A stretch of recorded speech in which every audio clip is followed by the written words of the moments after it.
বড় ভাইয়ের কাছে বাইকের চাবিটা চাওয়া মাত্রই ভাবি মুখের উপরে বলে উঠল, বাইক দেওয়া যাবে না। আমি আর হা হু না বলে ডাইরেক্ট চলে আসলাম। ভাবি না করতেই পারে, কারণ বাইকটা যে ভাইয়ার শ্বশুরবাড়ি থেকে দিয়েছে, তাই সে ডিরেক্ট না করে দিয়েছে। মনের মাঝে কিছুটা কষ্ট পেয়ে তার রুম থেকে বাইর হয়ে আসলাম।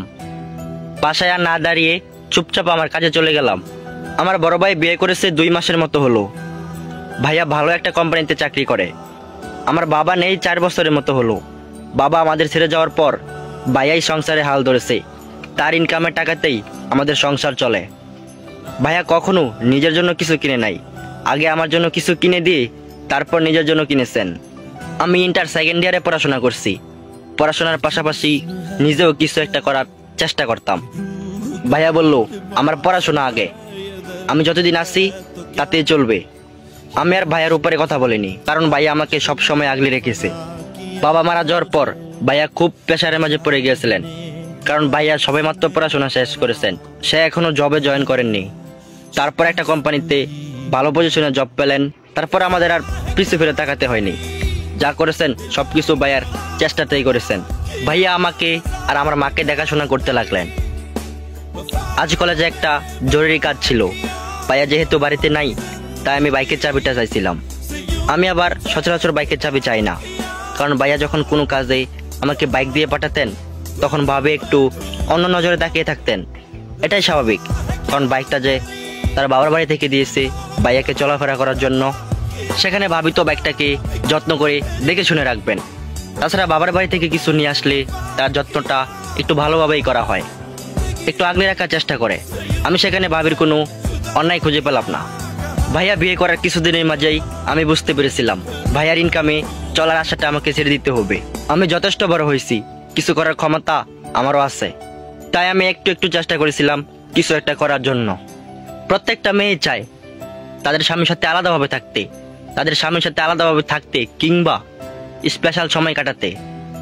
তারা চায় তারা নিজেদের মতো করে একটা সংসার সাজাতে, সংসারে নতুন নতুন জিনিস কিনে ঘরটা সাজিয়ে রাখতে। তাই আমি এখানে ভাবির কোনো দোষ খুঁজে পাচ্ছিলাম না।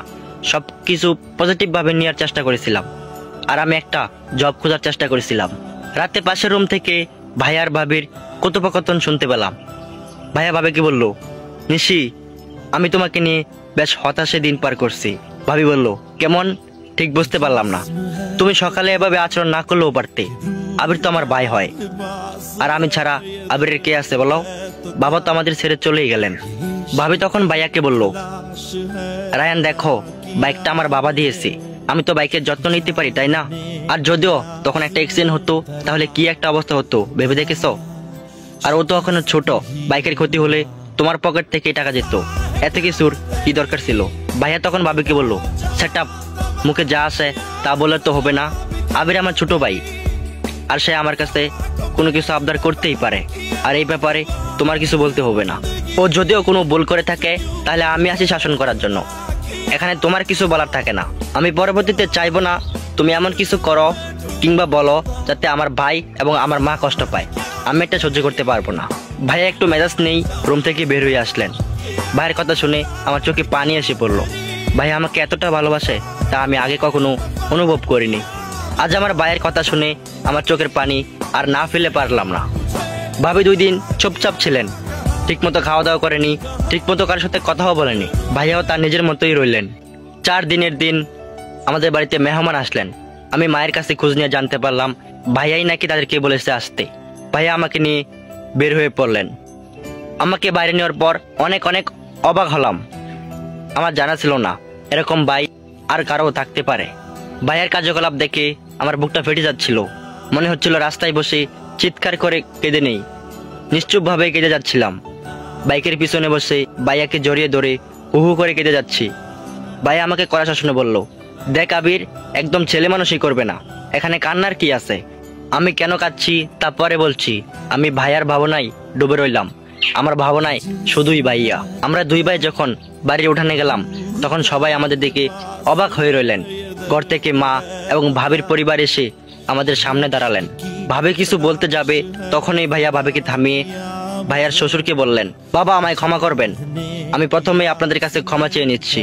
আমি জানি কথাটা শুনে কষ্ট পাবেন, কিন্তু আপনি যতটা কষ্ট পাবেন তার চেয়ে দ্বিগুণ কষ্ট পেয়ে আমি বসে আছি। এই যে একটা বাইক দেখতেছেন, এটা আমার ভাই আবিরের বাইক। আমি আর আবির কিনে নিয়ে আসলাম, আর আপনারা যে বাইকটা দিয়েছিলেন ওইটা নিয়ে যাবেন। আমি চাই না আপনাদের কোনো জিনিস এই বাসায় থাকুক। আপনাদের মেয়েকে আমাকে দিয়েছেন, এটাই অনেক কিছু। আমি ওকে খুব আগলে রাখবো, তাতে কোনো কমতি থাকবে না। আমি আপনাদের কিছুই চাই না।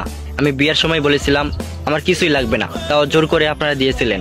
নিশি, আপনার দেওয়া বাইকের জন্য আমার ভাই আবিরকে কষ্ট দিয়েছে, তাই আমি আপনাদের সকল জিনিস ফিরিয়ে দিতে যাচ্ছি। ভাবছেন এটা হয়তো আমি আবেগের বশে করছি, কিন্তু যাই ভাবেন না কেন আমার কোনো আপত্তি নাই।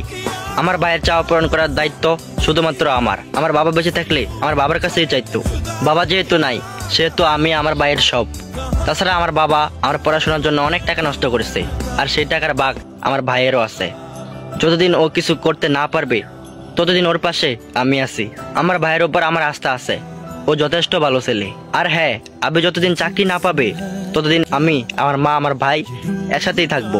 আর নিশি যাতে এই ব্যাপারে কোনো কথা না বলে। আর এই সিদ্ধান্ত যদি আপনারা না মানতে পারেন তাহলে আপনারা বিকল্প সিদ্ধান্ত নিতে পারেন, আমার কোনো আপত্তি নাই। ভাইয়ের কথা শুনে আমি সেখানে স্থিরভাবে থাকতে পারিনি। আস্তে করে রুমে গিয়ে চোখের পানি ফেলি। ভাইয়া আমাকে শাসন করতো ঠিক আছে, কিন্তু যে এতটা ভালোবাসবে তা আমি কখনো কল্পনাও করিনি। সত্যি ভাই ভাই আর ভাই বোনের ভালোবাসার কাছে পৃথিবীর কোনো ভালোবাসার তুলনাই হয় না।